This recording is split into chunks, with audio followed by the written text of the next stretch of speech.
Hello, everyone, and welcome to the Nature and Divine channel. I'm very happy today to present the first conversation of the channel with my guest, Kristen Abbott, who has been a hospice nurse for over 15 years now, dealing mostly with patients at the end of their lives.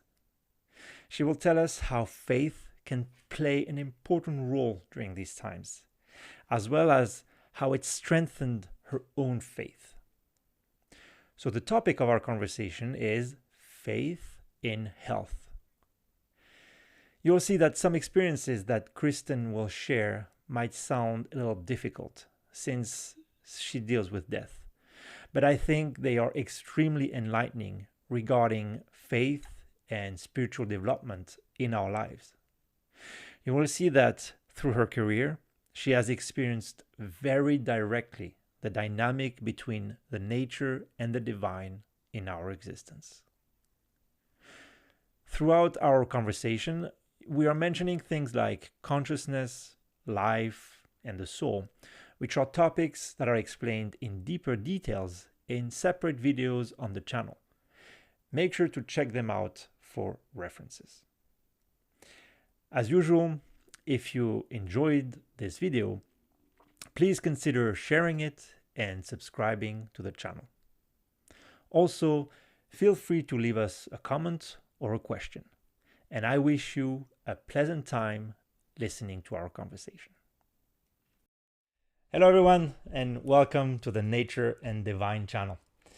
This is our first conversation, and I'm very happy to have here with me Kristen Abbott. Hello. Kristen, she's a nurse, hospice nurse. Hospice, Can we yes. say, right? Yeah. And you would say that you're Christian, right? And you had kind of a very interesting kind of life that led you through different paths. But kind of the core reason why we are interested in talking together is the topic of this video is about the faith in health. Yes. In health in general, our own health, of course, right? What role faith can play, but also in the relationship between a caregiver like yourself and people that are going through sicknesses or even their final days, basically. Right. Because End of basically life. Yeah. this has been Yeah. a big part of your experience, right? Is accompanying people through their last days and Right. before they kind of leave this earth. So I've prepared kind of 4 big sections so that we can just stay on track. But maybe we can start by saying a few things about ourselves, like a short presentation. I'll also present myself briefly because it's the first time that I have the chance to do so on the channel. So please go ahead. My name is Kristen Abbott, and I have a 17-year nursing career in hospice, which is end of life. And it has been truly a blessing, and I hope that I could do more with this work. And I am married, I have 2 kids, and Pierre and I are good friends, and we just hope that we can come together and just talk a little bit about medicine and faith. Yeah, absolutely. Yeah, absolutely. See what happens. Great. So I'm Pierre Alexandre. I'm a scientist by training, physical chemist, and I have the chance to work with you as well. And I'm just interested in spiritual development in general, and trying to also bring some concepts about spiritual development to everybody. But I also strongly believe into what I would call the emergence of truth in a conversation, because I think we can only provide one side of these things. But when 2 people, what the Christ said, right? Where 2 are in my name, I'm in the middle of them. Right. So the kind of the idea of this is trying to have a truth emerge through a conversation, right? So this is Absolutely what we're trying to achieve here. So kind of the first kind of question that we can start talking about is, obviously, as a person in contact with, as we were saying, sick and even dying people on a daily basis, because that's basically your job, right? What would you say that the role of your personal faith has been into that process? because I think that, in order to have made such an activity your central activity in your life, your job, you have to have Right. faith into something that is greater than just our modern medicine and kind of the American healthcare system, right? So Yeah, there has to be absolutely. something bigger. Yeah, definitely something bigger. And it didn't start off like that. I had to find that something bigger, and I found it through my career. And it was basically being with people at the end of their life. I mean, from children to the elderly. And I really did sense that there was something bigger than just medicine, because medicine, it just tries to keep you alive and keep you here. However, you're trying to leave, essentially, or it's your time to leave, your end of life. And so that started with just seeing the two different types of the dying process. And there's two different ways that I've noticed, and I think that had created my faith into something bigger. And I was always very humble and knowledgeable about the process. So when I started witnessing this stuff, I essentially said, okay, well, something is bigger. There's something waiting for us, and it has nothing to do with medicine, traditional medicine, I should say. So the dying process, I would often see people die just the most beautiful deaths. Oh, yeah. Without medicine, without excessive morphine, without pain, without any difficulties. But then I started to take note, and none of this is documented, obviously, but I would just start to take note, like, wait, these people are very spiritual. They believe in God, they believe in Christ, their faith is what kept them strong in the process. Just these beautiful deaths. I've even seen somebody come out of their coma and their dying process say how beautiful it was. And like the coma period? Yeah, like your actual dying phase, your coma period of your dying phase. And so, I mean, just little things like that was like, it kind of just like went over my head. Like, oh, great. Okay. But then it started to add up eventually, because, I've done this 17 years, and every day, 40 hours a week, it starts to add up. And then I would see people that were dying that it was the most awful thing I've ever seen. They were very scared. They would be super agitated. I couldn't give them enough medication to calm them down. I couldn't medicate them enough with morphine, and very scared, very dark. The energy was different. So I eventually learned about energy and feeling like the positive and the negative. And you would actually feel that negative energy, and to the point that I would be scared. Yeah. And I didn't understand it, but I was just like, oh, okay, that's done, and I would move on to the next. And then it just started to add up. Okay, well, what was wrong with these people? I even went to the point where I would look in their chart and see, oh, okay, they non-believers. Oh, they were always leaving something worldly behind. Okay. Like they were worried about money. They were into drugs. They were alcoholics that surrounded their life with being an alcoholic. Not forgiving, a lot of family dynamics, and that would just make the process difficult for them. And I didn't start off noticing. I was just like, wow, okay, that's just how it is. This is how dying is. It could be bad, it could be good. So my faith came out of just my experience, basically, with these dying processes. And it's still, to this day, it's either beautiful or it's not. And you said something that might sound very counterintuitive, right? Because when you think about all these different drugs that you've mentioned, like morphine and all of this, it's essentially designed to numb you, right? To make you unconscious and unaware of what's happening to you, right? So that you can, what we think, die sort of peacefully. Because, for instance, I mean, it sounds like we might think that if I can feel anything, the dying process would be painless. But what you're saying is, it's not like this at all. Not at all. You would say it adds to the suffering almost, or? It can. So I'll just give you an example. So a friend of mine, she had a baby, but the baby was to die as soon as it was born. and we were scattered. She was scattered. She was calling me every day, like, do I need to get morphine? Do I need to get, anything on board? They were going to get a hospice. They were going to get medication. And I said, no, you don't need anything. That baby's not going to be in pain. It's going to come out and die. There's nothing that baby's going to need. And so she actually believed me. She was she was very spiritual, and she's like, you know what? I read about stuff like that. I'm just going to trust you. I'm not going to worry about the morphine. We're not going to go to the hospital. We're just going to stay at home and have this baby.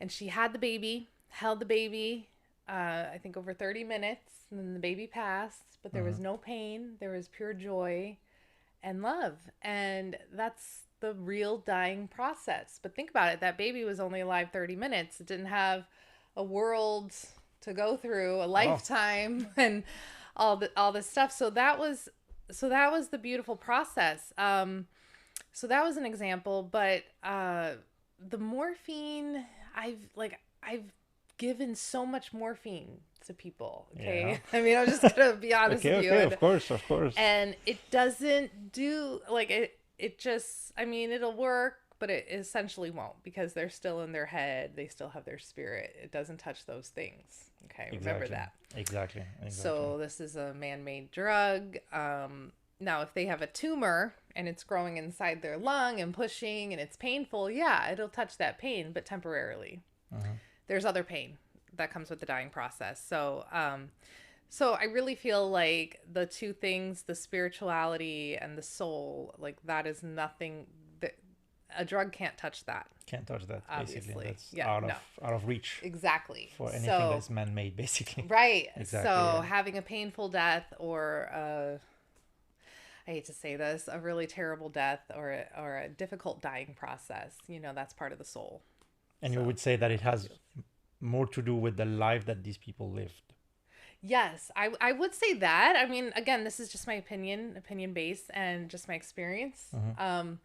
But so there might be a way, so to speak, to live a life in such a way that might lead to a calmer, more serene dying process. That's what you're suggesting. So what I love is this, and I don't know if I should say I love this, but like when I see patients, they spent their life just trying to make all this money, and they have all this money, and I mean, millionaires, and but at the end of life, it's just so awful. Like there's nothing, like it's just painful. They have all these issues, problems, and I'm just like, wow, all you cared about was money.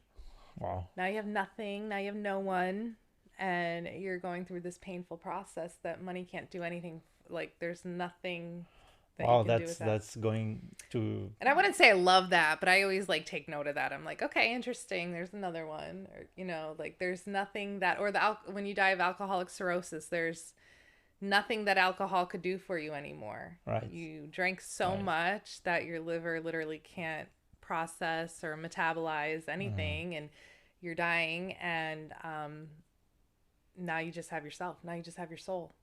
And that soul is basically what you've ran away from your whole life. That's very interesting. Yeah, I just love this. It's both. Yeah, I think there is some it offers some almost some relief. That I think dying is part of the process, right? It's supposed to be part of our process, right? And it seems like we can gear our life to fighting it very strongly, and at some point we fight it so strongly that we ignore it, and we focus on something else, on our desires, material desires, and that when it comes, we are caught up almost, right? Exactly. So, we're never ready. Yeah. And I love I heard somebody say once before, like, we all want to get to heaven, or what you believe heaven is, but we don't want to go through the process. Well, there's a process for everything, and the dying process, it could be beautiful, or it could be the most terrifying thing you've been through. So okay.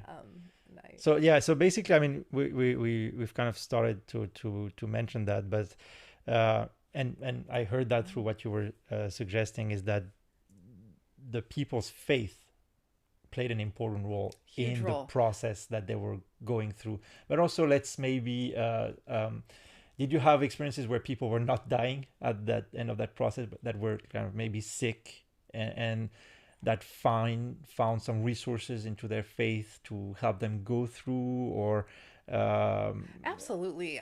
And even like I would notice, like even strong Catholics, and and remember, I wasn't a religion. I didn't have any kind of faith-based background when I got into this career, but I would notice that they would be so angry, and they would pray like, God, take this pain away, oh, and the pain wouldn't go away because it was from cancer, because they smoked for 40 years, or just like all this stuff. And um so then there would be a lot of anger, and I think the more angrier you are, that the more it was just difficult. It was a more more difficult difficult process. it becomes But almost, right? with acceptance, with love, I actually had this really young guy. He was like 32. He just had two children, and he was married. And there was just absolutely nothing he can do. They gave him like 2 weeks to live, but he was just mentally just fully aware of everything. And he asked me for advice. He's like, I really need some advice. All right. What do I do at this point? And I just said, well, everything that you say and everything that you do needs to be full of love. Interesting. Nothing else. Okay? Because then you're just going to feel good through this process. If you do things with anger or hate, or you're just mad that this is happening to you, or questioning your faith or stuff, anything like that, the process will be more difficult. So just really stay focused on that love, that feeling good, and going through the process with love. That's my advice, But for basically, sure. when you are experiencing kind of health issues, a variety exists, right? The first reflex that people Mm-hmm. have is turn towards medicine, right? And they Mm-hmm. go see a doctor, and the response from a doctor, let's say, it's always going to be some medication. Always. Yeah. And Mm-hmm. I feel like often these medications, these are chemical compounds Mm-hmm. that alter your body in a certain way, right? And Mm-hmm. they try to kind of numb some symptoms. They rarely try to cure the cause, but they try to help you through the symptoms. But also, um, there is it never really allows the body in the way it was built to kind of heal by itself, right? Because Right. we don't trust that Yes. ourselves, right? Isn't that Exactly. Mm-hmm. strange, that we don't trust our own ability to heal?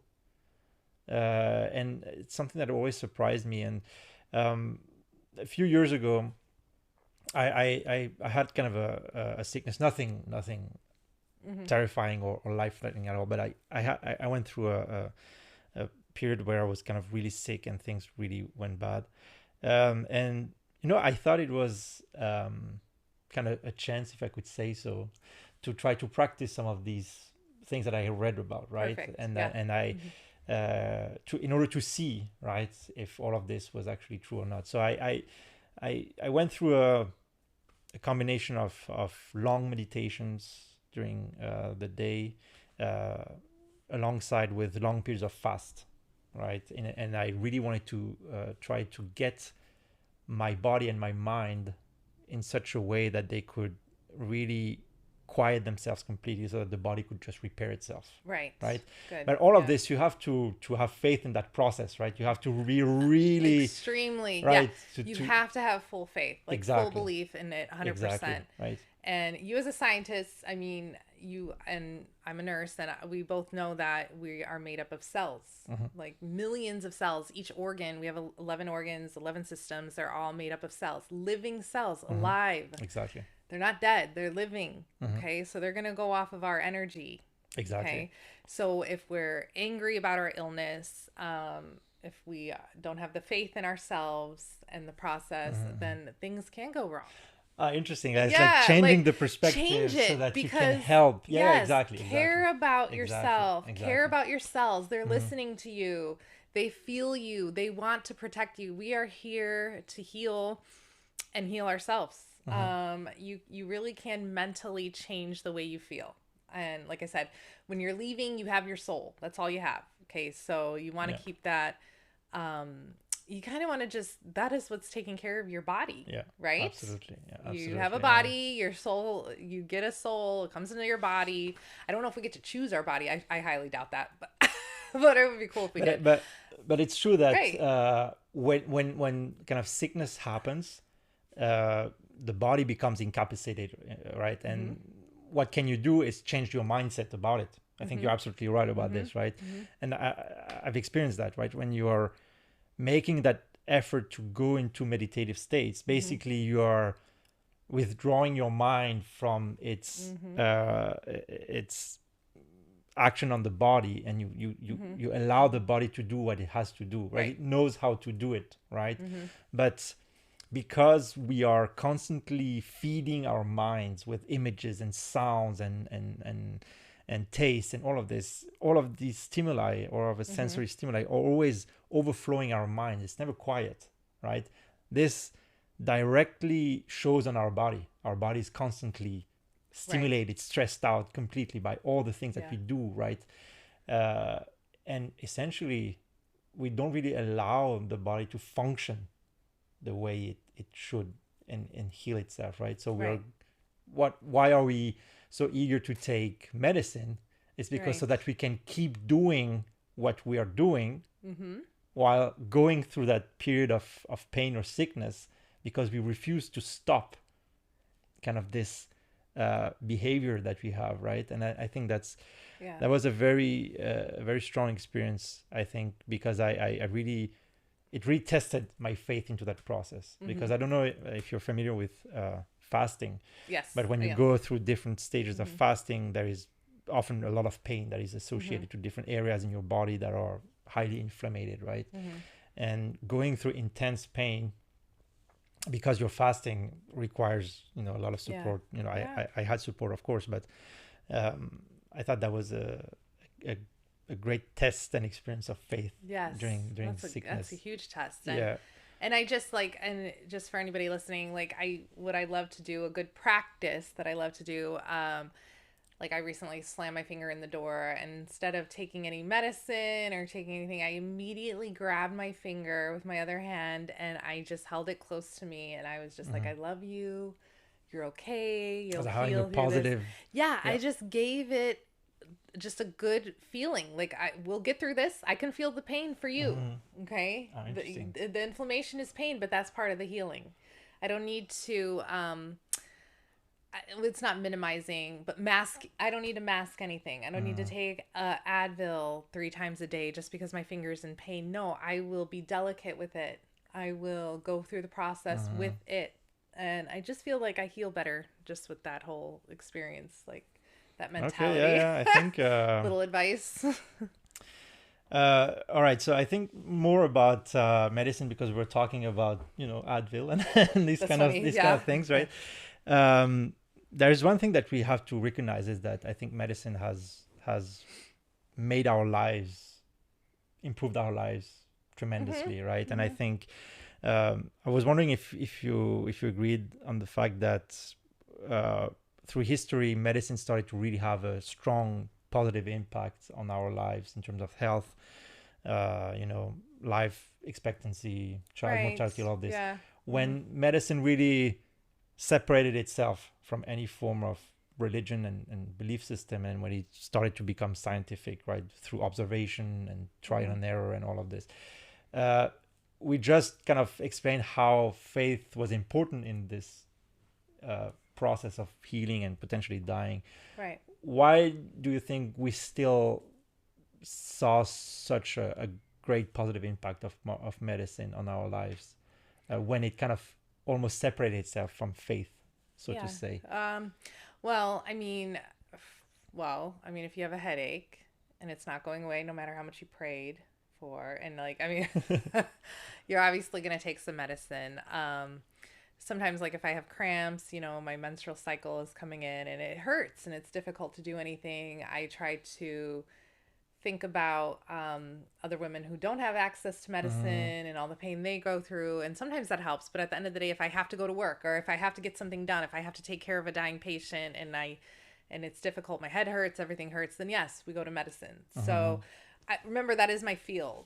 I am a nurse. I don't prescribe, but I give, I call doctors, I get medication increased. So I don't necessarily, I'm not against it, but it's not my first choice. I believe in faith, and sometimes you have to have faith in the medicine. Okay, I hate to say that, No, no, but of like course, of course. sometimes I'm like, okay, I've done what I can do. I'm gonna take this Tylenol because my fever is so high. Okay, Of course, of course. so and I have faith that this will work. I think what really like disconnected it was when medicine was created to make money.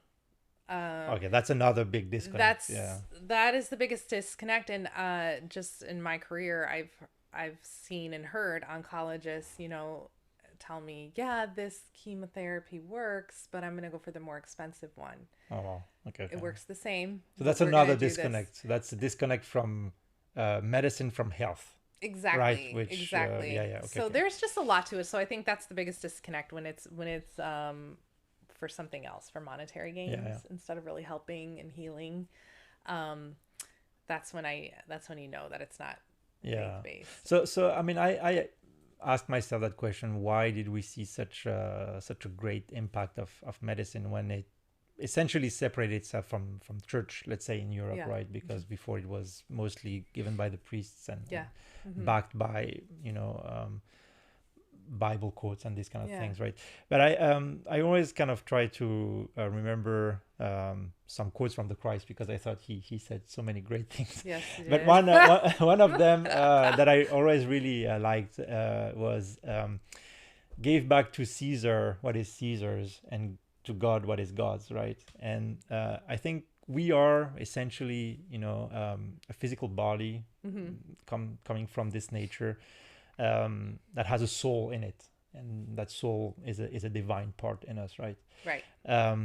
And I think, if our body starts to malfunction, there is some dysfunction in it, sickness arises, I think it makes sense, give back to Caesar what is Caesar's, to treat it with means Right. that are from this nature, right? And I really am convinced that science and the scientific approach is really the tool for treating what is from this world. Absolutely, right? Right. Right. And I think when we look kind of the other way around, if we look at problems from the soul, so to say, like, psychiatric problems, this kind of Yeah. thing, your psyche comes from the root soul, and we try to cure it with drugs that are man-made from this nature. I think there is also a Right. big disconnect there, right? I think when you have Yeah.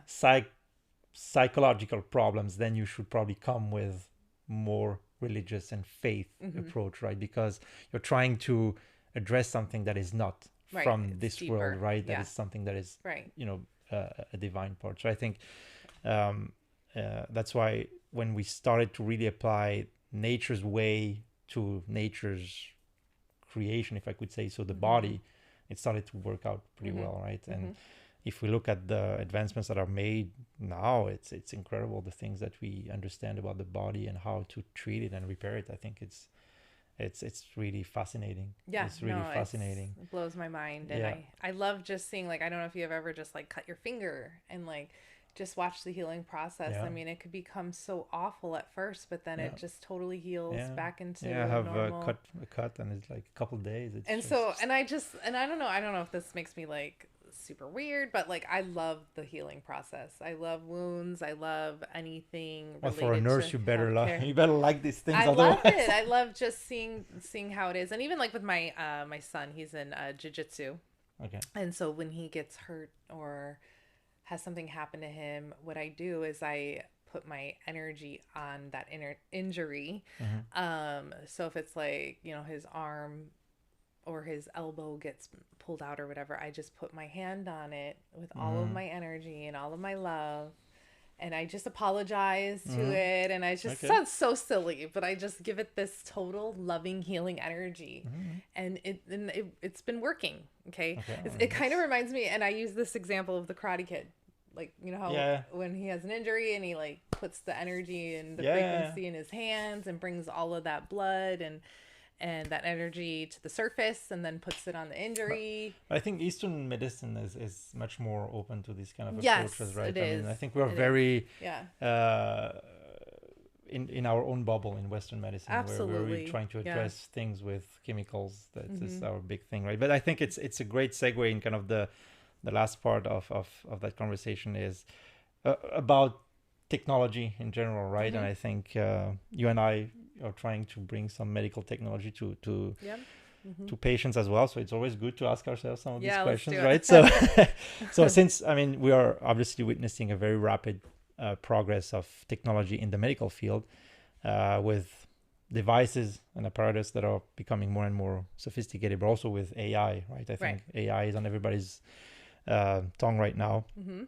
So, how do you think this is going to affect the outcome of patients? Because you think we are going to trust and have faith in a machine that effectively cannot be sick, cannot die, Mm-hmm. in order to help us through sickness or through death?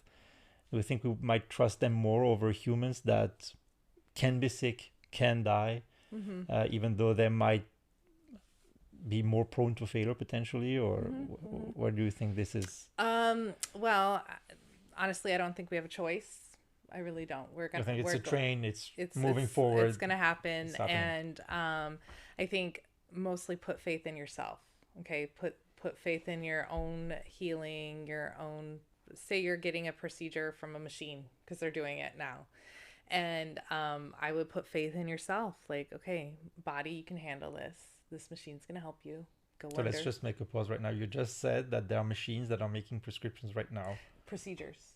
Procedures. Yeah. Yeah, Okay, surgical yeah. procedures. Surgical Yeah, procedures. I'm surgical sorry. procedures. Yes. Yeah. And there will be machines that make prescriptions. I'm just letting you know Yeah, that yeah. is definitely going to happen. But have faith in yourself and your own healing process Mhm. and your own soul, your God or whoever that might be. That this is your path. This is what is happening. I'm not saying like have faith in the machine because the machine's going to do what the machine's going to do. Have faith in yourself and your own process.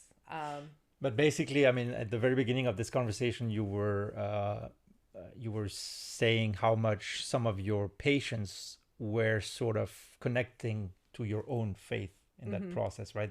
How they were coming to you and seeing in you sort of a spiritual person that they could relate to.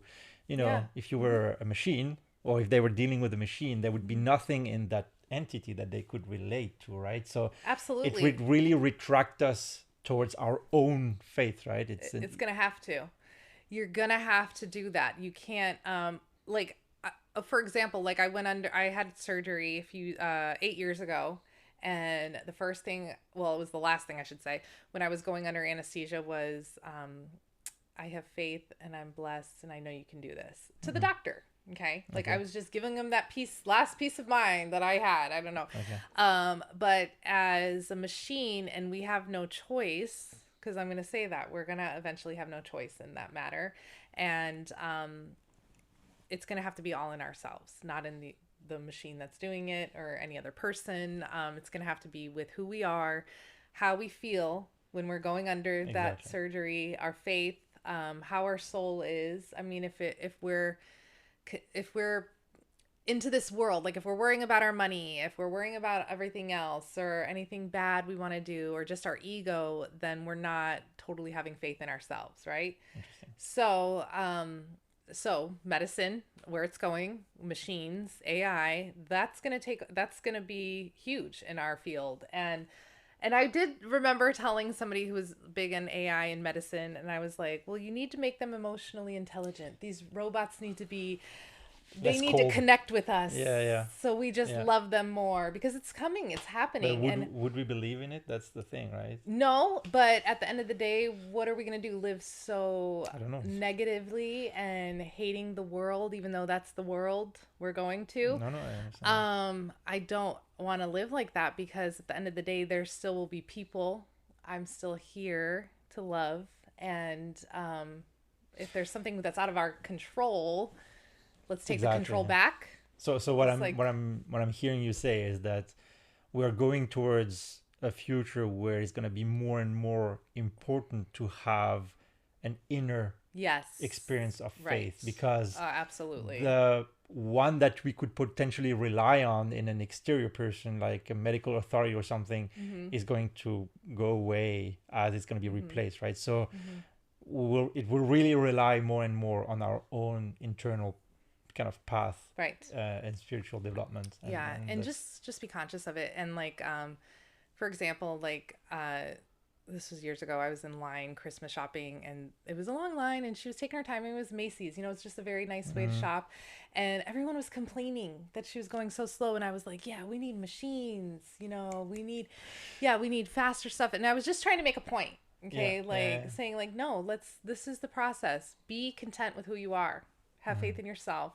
Go through the process. Or like I'll say something like I'll be on the phone and it'll be a robot helping me, and I'll be like, wow, that was a lovely robot. You know, it was so nice to talk to them. They were so clear and patient and stuff like that. So again, it's my inner soul, how I feel, instead of getting off the phone angry. Oh, we're going to go to robots. Oh no, we're so scared about the future. No, we have to be stronger than ever. Yeah. Okay. You also take part in that trend of thanking ChatGPT at the end when the AI helped you out. I haven't used ChatGPT. Oh, you haven't yet. used it, but no, I haven't used it. But it's a bit maybe, of a trend. It's a bit of a trend. There are people thanking AI for helping them. Okay. I thought it was kind of an interesting. Maybe I will, because I love gratitude. And well, I'm always gracious and I have gratitude. So no, maybe whenever I jump on that train, I'll say thanks AI. Yeah, of course. I don't know. It will give you a little answer to that. Yeah. Okay. Well, Gotcha. I think that basically, you know, what the machine is effectively doing, it's going to outsmart us. Yeah. You know. Oh yeah. With regards to whatever is technical. But not our soul. Remember that. Exactly. Right. So you got to. That's huge. That's what you have to separate. Yes, it will outsmart us. Okay. I even suggested that it become emotionally intelligent and can connect with us differently. Okay. Like maybe how our tone is, like maybe have them learn how to read us. And there's like ways that I'm like, yeah, do all that. Go as far as you can with AI. It's still not going to scare me because we have this distinct separation, our soul, that AI doesn't have. Interesting. And that should scare them, right? Or the machine. I don't know. But so that's, I think, what we need to focus on. Okay. I mean, maybe. Do you agree? Yeah. Oh, yeah. With regards to, you know, AI and machines and robots, I think we have to keep in mind that this is our creation. Absolutely. Us humans. Love our enemy. Are creating. It's not our. It's our creation. Yeah, technically. Right. The same way as we were created, probably. Right. We are now creating an entity, a machine. You know, and this AI or machine having a soul or not, we don't know yet, right? You know, we're talking about us having a soul and them potentially not having one. You know, let's see. Yeah, let's right? see. But essentially, I think, you know, we should keep in mind that this AI didn't come from nowhere. Right. It's a human creation, right? So we'll have to develop a certain relationship to it. And depending on that relationship, it will evolve a certain way or a different way, right? And I think if we are, it's like, it's not like a kid, but there is some similarity with a kid. If you're constantly angry to your kid, they're going to develop a certain way. Exactly. If you're compassionate with your kid and if you try to accompany them rather than, steer them into the direction that you want, they're going to develop a different way. And I think there is a great quote, which I unfortunately don't remember who said it, but about kids, which I think somehow potentially might apply to our own creation. I don't know. It was something along the lines of raising a kid is not a jar that we're filling up with water. It's a fire that we lit. Right. And I think it's a very different approach, right? So I like that. Yeah. So, I do like that. And that's just maybe this is off topic, but even having children, I am a female, so I did have 2 children, and I remember just thinking to myself, the law of thermodynamics, my energy is going to be through I'm giving my child my energy through this process of birth. So do I want to be yelling and cursing at my husband the whole time, focusing on my pain because it's so painful, focusing on all these other things, or do I want to stay in a meditative state through prayer through the process while this process is going through? And I really believe that is because my kids are so, I mean, we're not bragging, but they're so calm and just collective and just so nice. And I'm like, okay, well, maybe that was just my process, you know, that I gave that energy to them. So I agree. So with the machines, yeah, I could see if we're like angry, if we're hitting them and mad that they do something wrong or they're not they will fast develop enough. in a certain way, right? Exactly. With a lot of resentment, right. a lot of but if we're respectful, if we say thank you. No, I mean that's jokingly right now, right? But you know, it's along those lines, right? Yeah. I somehow think that, you know, AI is going to develop the way that we will interact with it somehow, right? It's going to be part of their development. And we're going to have angry people developing AI, and they're going to want to use it for different things. I'm not even going to say Absolutely. it. But we're also going to have beautiful people developing it, and they're going to use it for beautiful things. And you know, it's like the polar source. We can't have this awful negativity without this great positivity. So we're going to have both. We're going to have both. That's why this world is called duality. Yes. I think. All right. Thank you. Would you like to add anything else? I think that was a great conversation. No, I thank you for letting me absolutely. come on. And more than welcome to come back. Yeah, I would love to come back. This was a lot of fun. I'd like to thank you again for being the first host on this series of conversation that I hope will have some more. Happy for you. I'd like to thank the audience as well. And if you want to catch the next conversation, either, you know, with Kristen or with some other guest, make sure to subscribe to the channel. And I'll see you in one of the other videos of the channel. And take care. Thank you very much, Kristen. Thank you, Pierre. Bye-bye. Bye.